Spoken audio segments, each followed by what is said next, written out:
Welcome to CEO Money. I'm Michael Yorba. Thanks for joining us. I have Laura Taylor, DigiByte Outreach Officer, DigiByte Blockchain. Welcome to the show.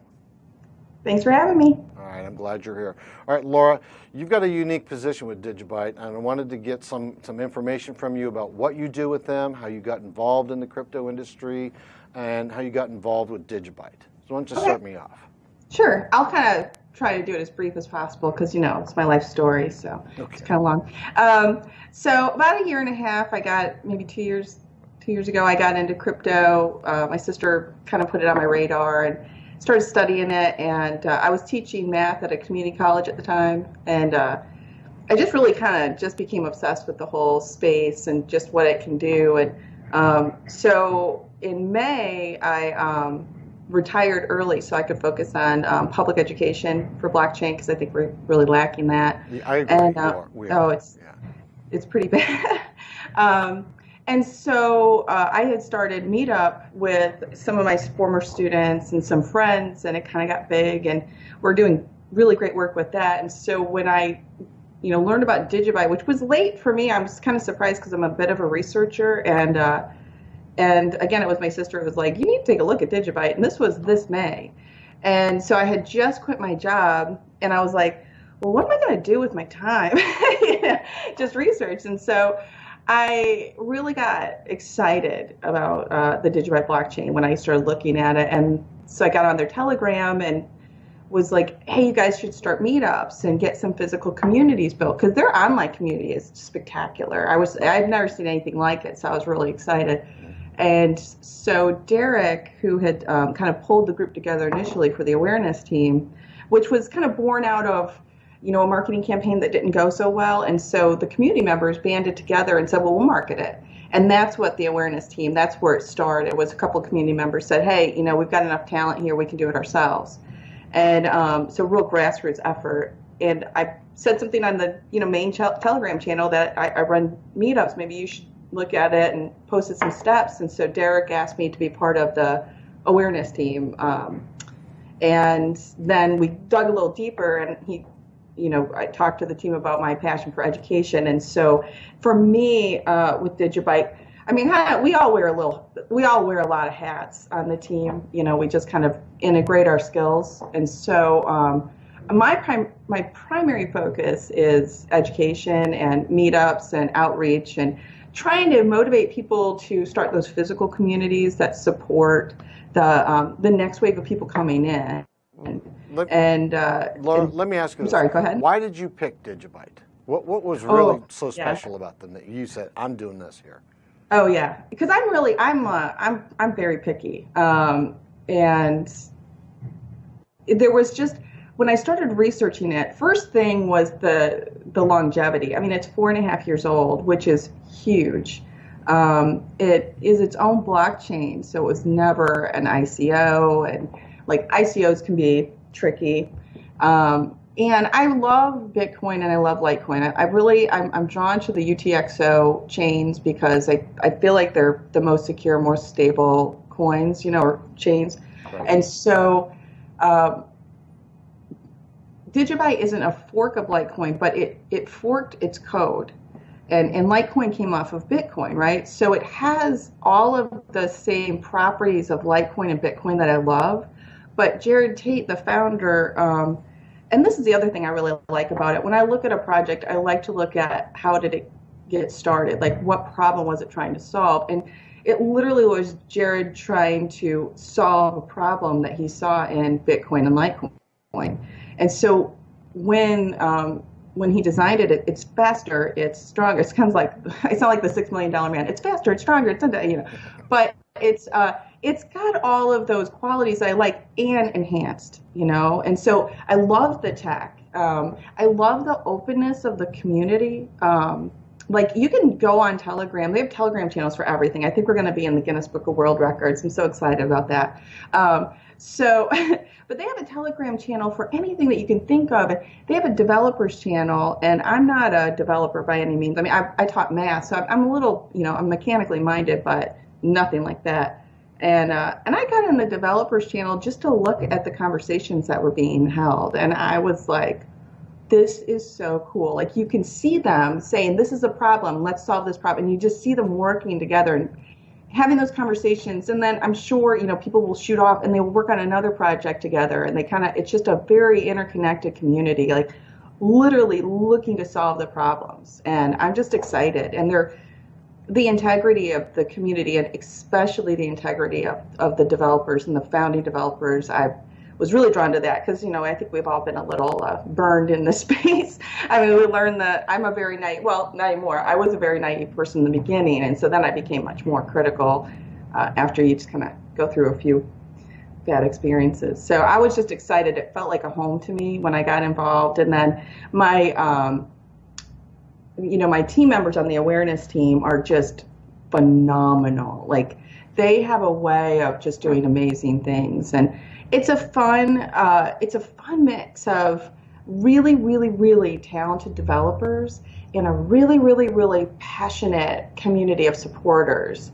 And everything is open. Everybody is a volunteer. None of us are getting paid. And we're doing this because we believe in the technology. And we've got economists and bankers and business professionals and programmers and developers and teachers and students. We have these people on that team, and it's just an amazing team to work with. So that is a good response to that question. I really appreciate you saying that. You brought up technology. Let me focus on that for just a little bit. Mm-hmm. Sure. I know you said you're not a developer or an architect in this field, but I think you can answer this question. From your perspective, I'd like to get from you the comparison.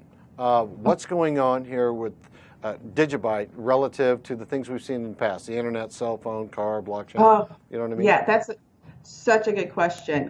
It is, and that's why I laugh, because it's funny you say that, because someone on Twitter said, do you think that, I don't know if they said DigiByte or blockchain, do you think it's going away? And I said, it's going to go away. Like the car went away, the phone went away, the microwave went away. I'm like, where are all those now? I'm like, they're everywhere. And so I do believe that DigiByte is going to be like that, but bigger, because those all solved, those technologies solved those kind of individual problems, right? And all technology is born as a solution to a problem. But with DigiByte, the way because it's open, because anybody can work on it, and there's so much talent in this community, they're taking that code and they're doing really cool stuff with it. And they're looking for, literally the conversations are, hey, we could use DigiByte for this. We could use DigiID for this. I mean, they've got, there's an open source code that called DigiID that will allow you to log into a website, and it's like LastPass on steroids is the way I describe it, because LastPass is great, but it's still in a centralized, your information is still in a centralized place. We're all really just, so like we have, we think we're secure, but we just really aren't properly secure on the internet right now, and we're vulnerable. And so DigiID, gives us a layer of security that we didn't have before, and it's open, and we're currently working right now to get a WordPress plugin made so it's a little bit easier to integrate, and it's free. And if you have a Digi wallet, which we just, the developers, and the wallets are gorgeous. The developers just finished the iOS, the Android's been released, so both iOS and Android wallets are available. And when you set up your wallet, what you're doing is you're setting up your DigiID. And you don't have to buy DigiByte to set up the wallet. It'd be great if you wanted to buy some DigiByte, but it's good to have the wallet, because then as websites start integrating DigiID, you've got the setup there. And there's some great videos on how it works and all that, but it's pretty exciting. That, to me, like security in the space I'm like frantically ringing the bell about that, because I want this space to grow. I want the good projects to grow and solve the hard problems. On that note, mm-hmm. Where do you see the shift involved in crypto going?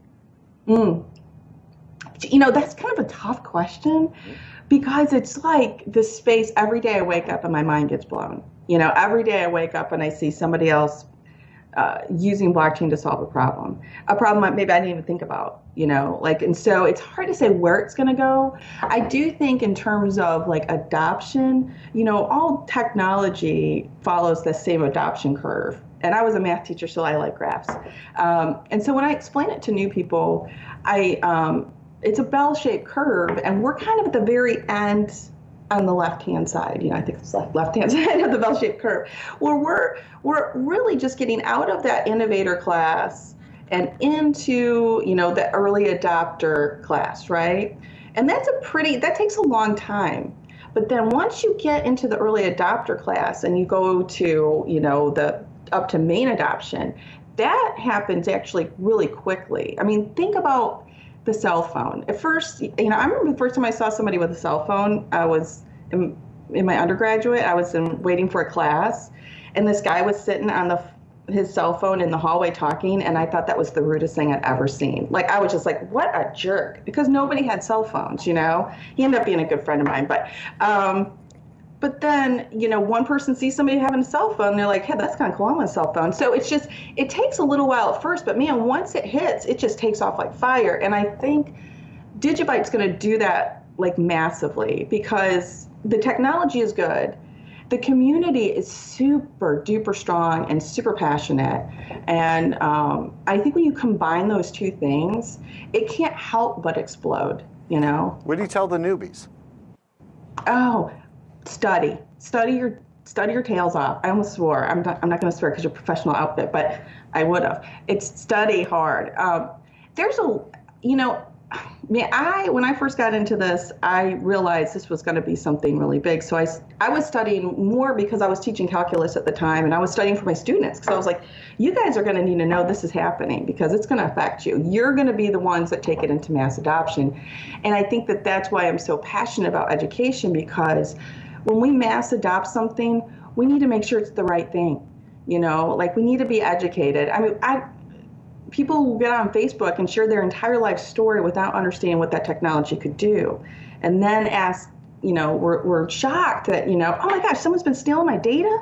Someone's been using my data. And it's because they didn't ask those questions. So I want as many people in this space asking questions. So I would say just focus on learning, focus on asking questions. And I studied so hard in the beginning, like everything has to be on a screen, right? Because it's all so new. Mm-hmm. There's no books, the books are out of date by the minute they're printed when it's in this industry. And so I would warn you, when you go down the rabbit hole, I looked at my screen so much to read that my eyes would get blurry. My friends would text me, I'm like, just call me, I can't look at another screen.